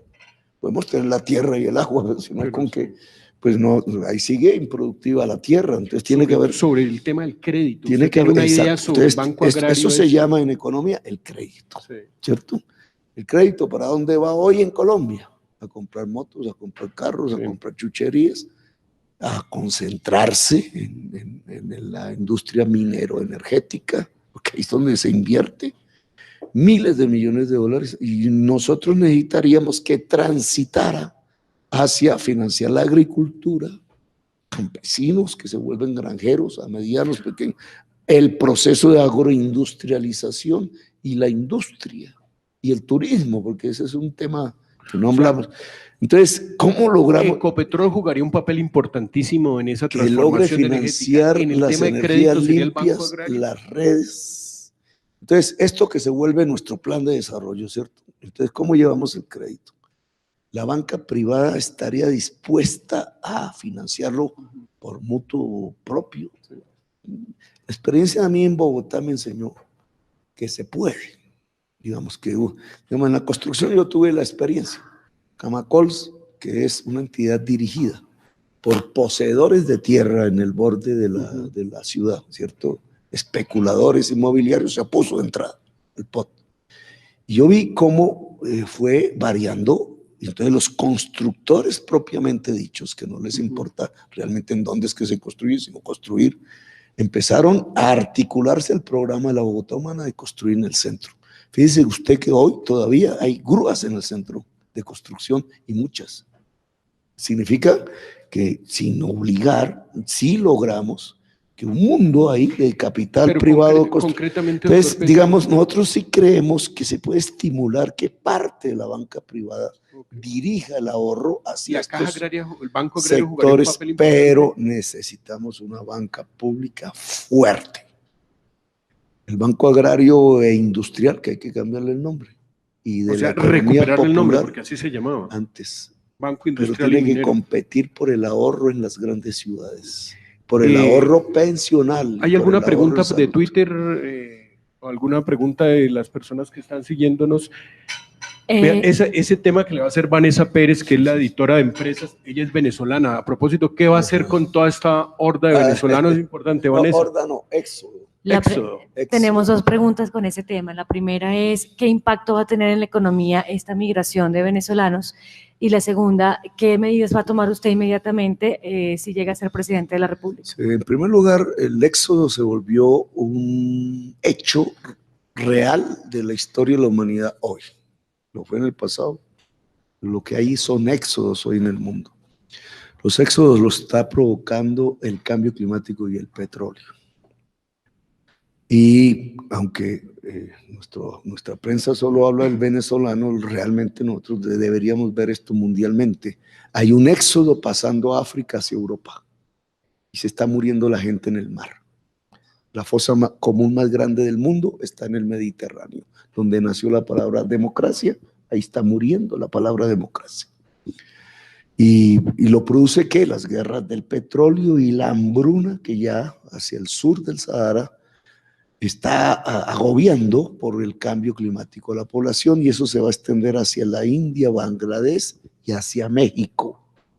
Por eso los norteamericanos hablan del muro, pues no hablan, ya lo hicieron. Pero digamos, vamos a vivir épocas dificilísimas. El mismo cambio del petróleo, más la incapacidad del gobierno de Maduro de mitigar el efecto, porque ahí se juntaron ambas cosas. El pan y las ganas de comer. Se cae el precio, se les desploma, se nos desploma a todos, pero es un gobierno incapaz al caerse de aprovechar la devaluación del bolívar. Porque hubieran podido aprovechar la devaluación del bolívar, que era concomitante con la caída del precio internacional, para proponer la agricultura y la industria. No lo hicieron. Es un poco, también se está reproduciendo en Colombia eso. Entonces lo que se produce es un éxodo porque no tienen con qué comprar los alimentos importados y las medicinas. El gobierno de allá dice que también hay confabulaciones, pero digamos, es lógico en economía que si se te cae el único bien que exportas, se te desploma en su precio, pues no tienes que, como no tienes nada más en tu economía, todo lo importabas, es una economía de puerto, esa es la enfermedad holandesa extrema, pues no tienes con qué comprar lo que importabas y viene una pauperización general que se traduce en un éxodo que viene a Colombia, pero Colombia está viviendo lo mismo. ¿Sí? También tenemos un problema ya en importación de alimentos para comprar, de balanza de pagos, diríamos aquí. También usted ve un déficit inmenso. de balanza de pago, es decir, nos estamos quedando sin los recursos para comprar lo importado. Entonces, es posible que ese éxodo hay que estudiarlo más, que hoy todavía es pequeño relativamente, porque pueden ser millones de personas. Pero ¿cómo usted lo manejaría como presidente? A otros países. Es posible. O sea, involucrar que es un problema regional. Aquí tendríamos que hablar de un problema regional, ¿cierto? Digamos, eso debe ser una política internacional del gobierno.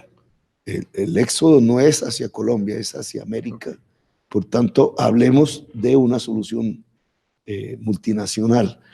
Pero eso es una manera también que puede ser de bajarse por las orejas del problema.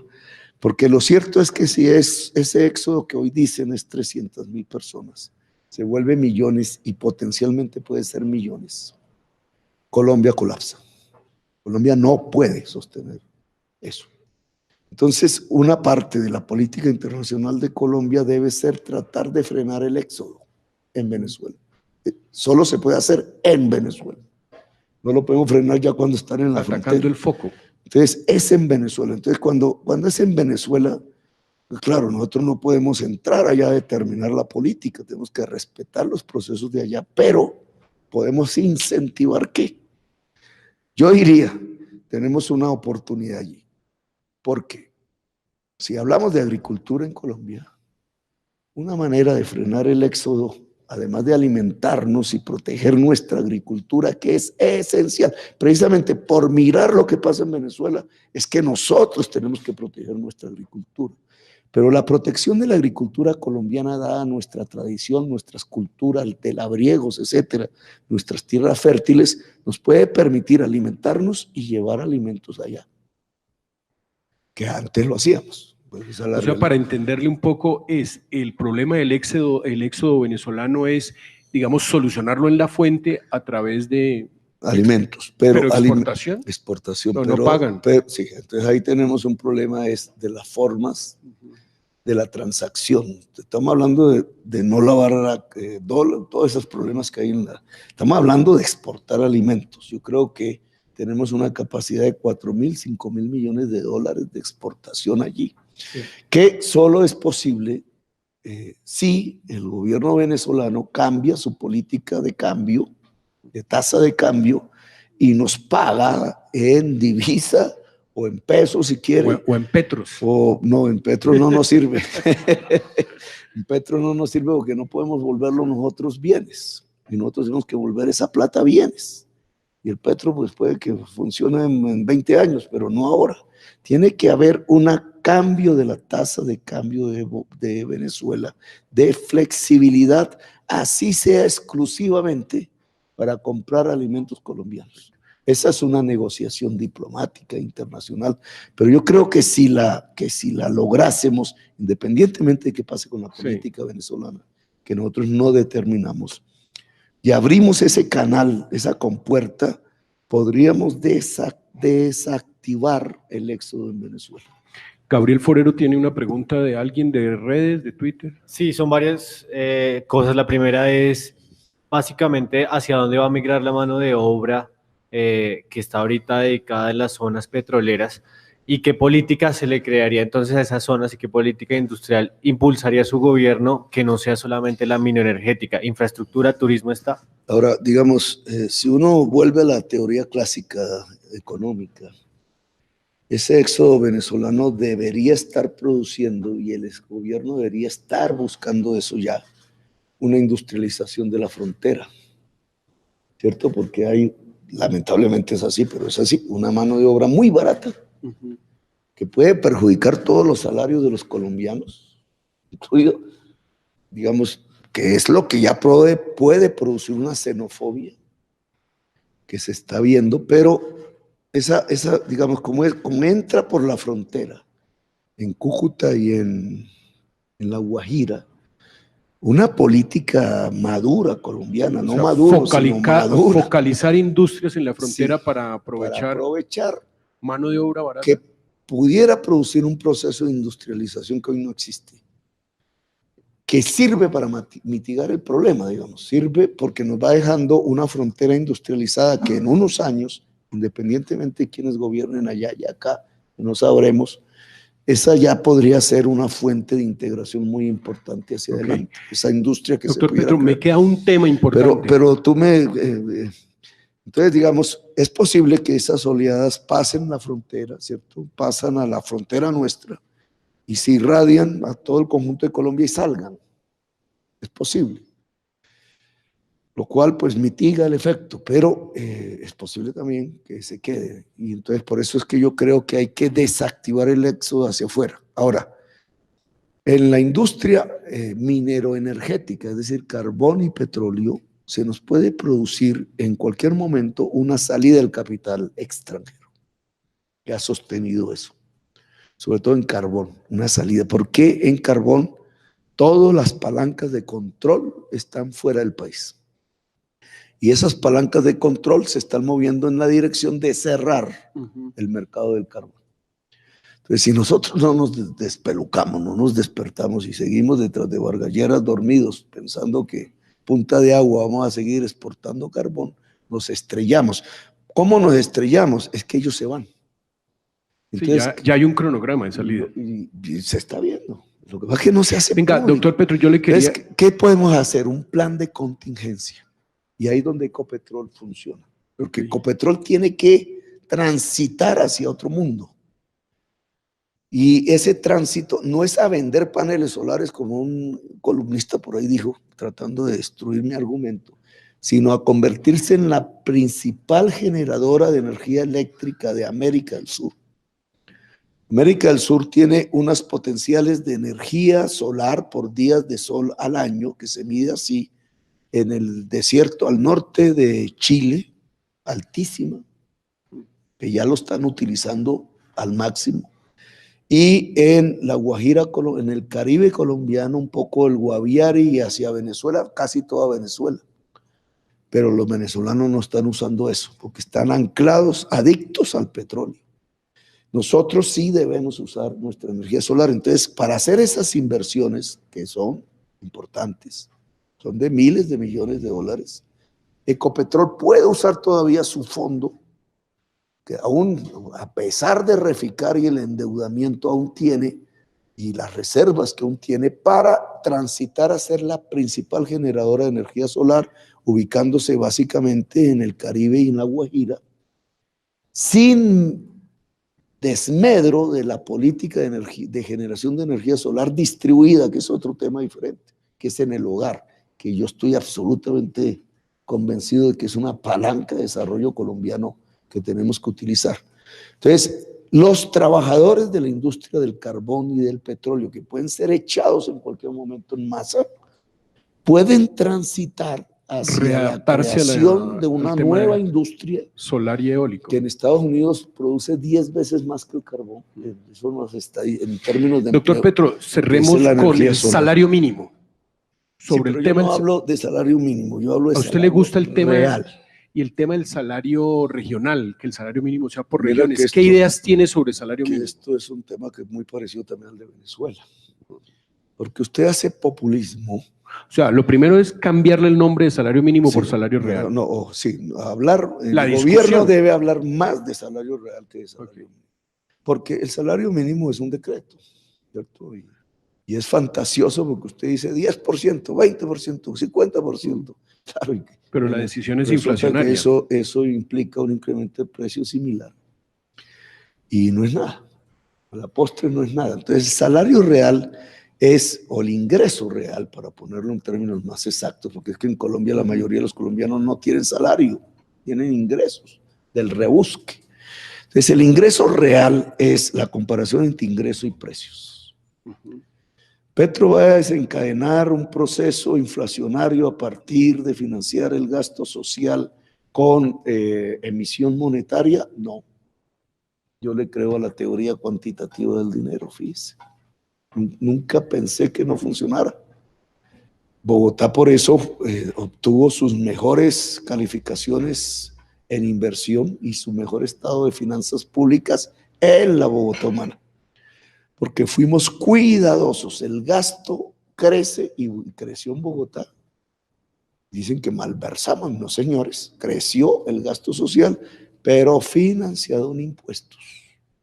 creció el impuesto predial.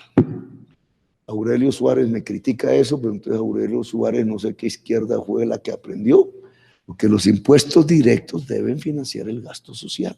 Eso es lo más justo. En la ciudad, pues con los impuestos que teníamos. No fuimos injustos en el impuesto. Quisimos una reforma más justa, pero la hundió el Consejo como 4 veces. Pero ¿cómo haría el tema del salario real de ingresos? Digamos, nosotros no vamos a disparar las variables de precios. Al contrario, se pueden abaratar algunos precios. Sí, con base en toda la teoría en lo que hemos hablado. Pero el salario nominal o el ingreso nominal real debe estar por encima del crecimiento del precio. Eso es lo que hace que el ingreso real aumente. Para nosotros es básico porque esa es la base de la industrialización. El ingreso real en Colombia no crece, igual que si no se moderniza la tierra, están ligados ambos. ¿Para usted cuánto sería el ideal del salario mínimo? No, es que usted me vuelve al salario mínimo. Y entonces me liga una variable. Bueno, ingreso real. ¿Cuál sería el ingreso real mínimo de una familia? El crecimiento de la productividad del país. Es el crecimiento de la productividad del país. Si el crecimiento de la productividad del país se vuelve ingreso real de la mayoría de los colombianos, el país se va enriqueciendo. Y de manera democrática, no unos cuantos. Son procesos muy largos. Sí, pues estamos hablando de ondas de crecimiento. Pero ¿cómo usted provoca un crecimiento del ingreso real si no es sobre la productividad?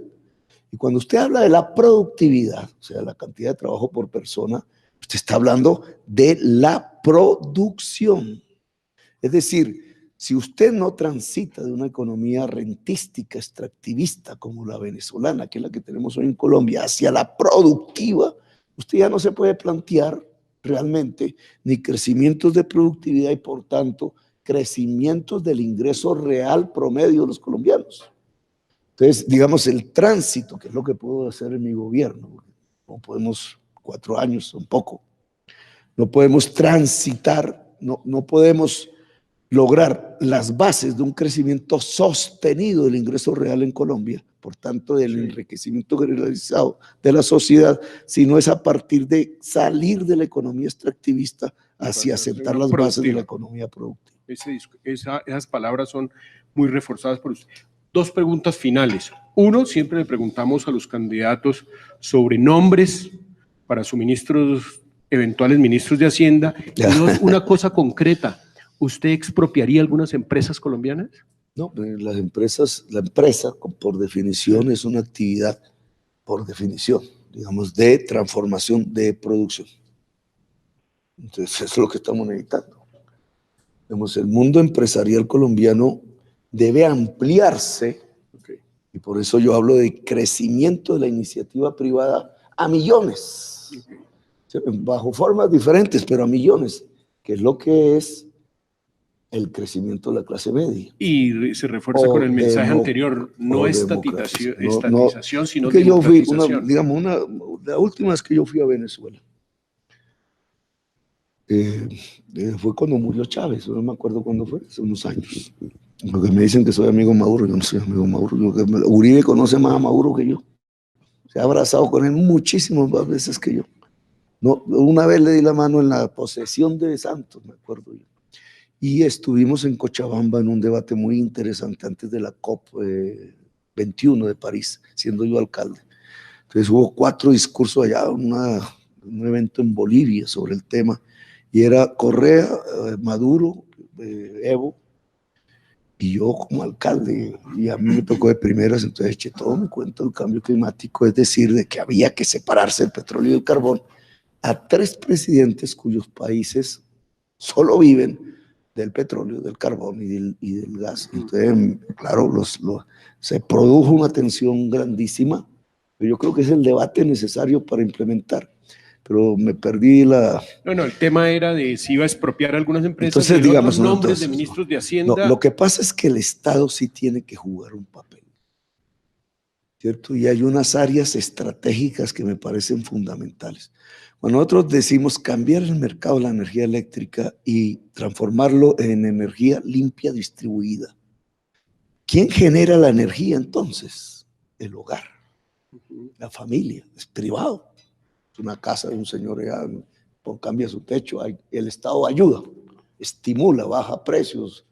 En sectores más pobres puede meter plata presupuestal en eso, pero es un estímulo, pero es privado.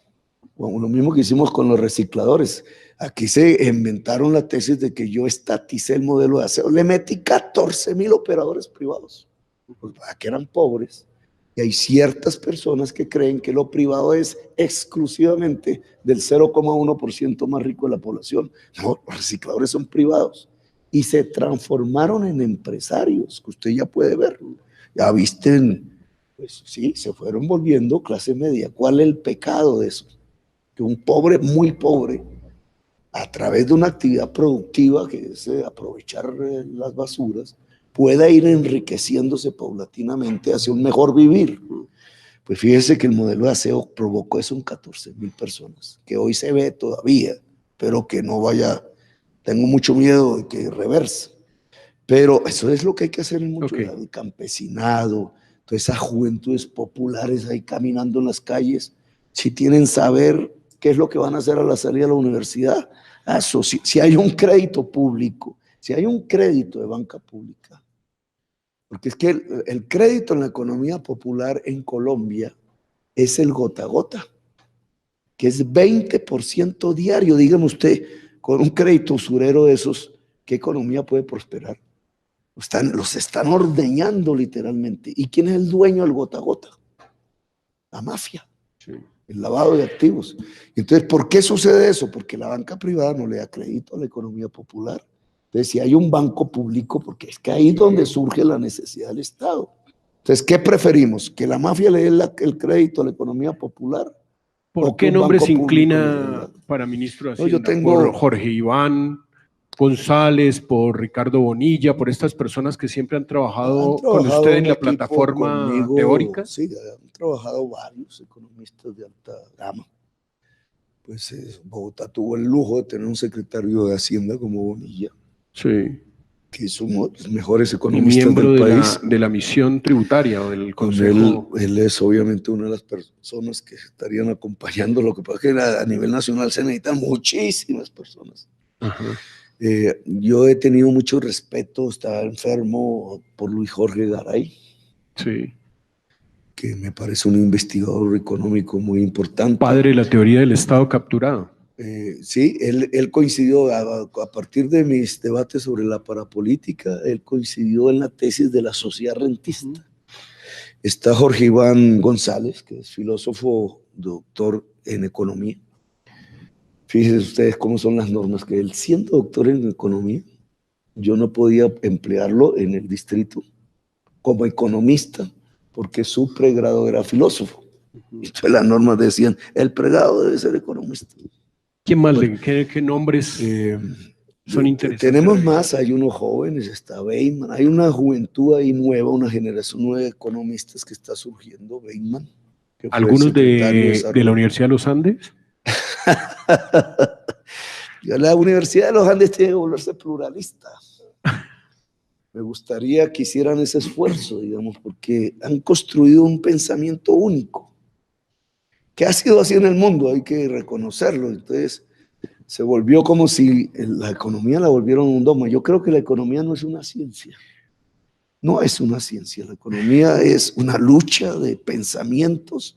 Se deben estar revolcando los profesores suyos del externado diciendo que la economía es una ciencia. Una pregunta, es que a mí me dicen, doctor Petro, a mí me dicen que en este nivel de encuestas, para finalizar con esto, en este nivel donde está ubicado usted en las encuestas, que hay mucho empresario, mucho gremio buscándolo, pidiéndole citas para acercarse. ¿Eso es cierto o es falso? Porque hay una malinformación muy grande, ¿no? Digamos, sobre todo últimamente. Entonces, la primera, la palabra castrochavismo, que es una contradicción en los términos. Porque el castrismo es el mundo soviético, eso es, llámenle comunismo si quieren, pero es heredero del mundo soviético, que es un mundo productivo. ¿Y el chavismo? Estatizante. Y el chavismo surge más como los países árabes de un mundo rentístico. Okay. Y la paradoja de la vida, fíjese usted cómo son los procesos económicos, en que entre más exporte Venezuela petróleo, más se hunde la isla de Cuba. porque el petróleo produce el cambio climático que derrite los polos, que eleva el nivel del mar, y los cubanos son los primeros en sufrir las consecuencias, más los huracanes. Entonces, ¿los empresarios se están acercando? Sí, se están acercando porque quieren correr ese manto de desinformación. Es que usted me va a expropiar, Petro. ¿Para qué lo va a expropiar? Lo que necesito es empresarios que se pusieran a producir paneles solares.